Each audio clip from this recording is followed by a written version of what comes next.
తెలుసు, టీవీలలో పేపర్లలో చూస్తుంటారు. మా మంత్రులు, మా ఐఏఎస్ ఆఫీసర్లు విదేశీ పర్యటనలకు వెళ్తుంటారు. విదేశాలలో జరిగిన అభివృద్ధిని చూస్తుంటారు. అక్కడ పరిపాలనను పర్యవేక్షిస్తుంటారు. అక్కడ ఏ రకమైన మెలకువలతో పరిపాలన అందిస్తుండ్రో మా ఐఏఎస్లు, ఐపీఎస్లు లేకపోతే మా మంత్రులు పర్యటనకు వెళ్తారు. నేను ఆలోచన చేసిన, నేను కూడా ముఖ్యమంత్రిగా చాలా దేశాలు చూసిన. ఆ దేశాలకు వెళ్ళినప్పుడు అక్కడ పాఠశాలలో ఉన్న విషయాలను నేను కనుక్కున్నా.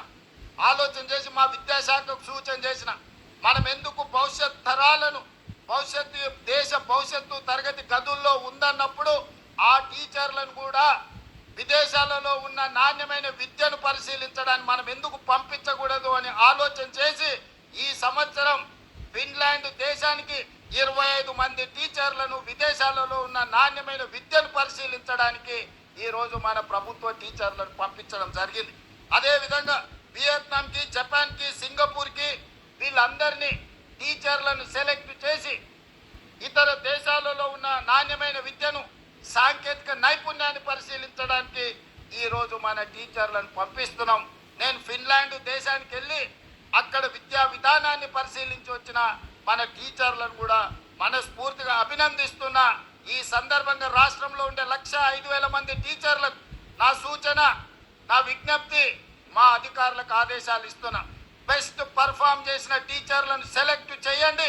ప్రతి సంవత్సరం అవసరమైతే 500 మంది టీచర్లనైనా విదేశాలకు పంపించి అక్కడ విద్యను పరిశీలించి అక్కడ ఉన్న నైపుణ్యాన్ని మన పాఠశాలల్లో ప్రవేశపెట్టి మన ప్రభుత్వ పాఠశాలల్లో మన పిల్లలకు నాణ్యమైన విద్యను, సాంకేతిక నైపుణ్యాన్ని నేర్పించడానికి అవసరమైన ప్రణాళికలు సిద్ధం చేయండి.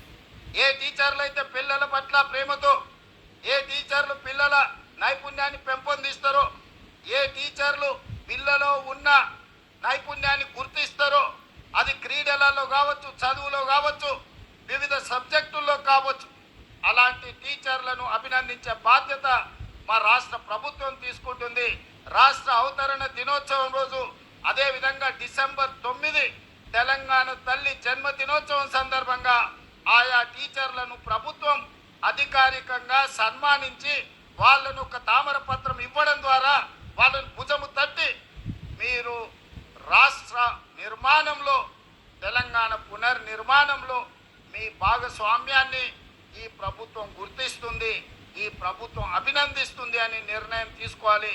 దానికి సంబంధించిన అంశాలను కూడా ఈనాడు మన అధికారులు ఆదేశాలు ఇస్తున్నా, దానికి సంబంధించిన ఏర్పాట్లు చేయండి.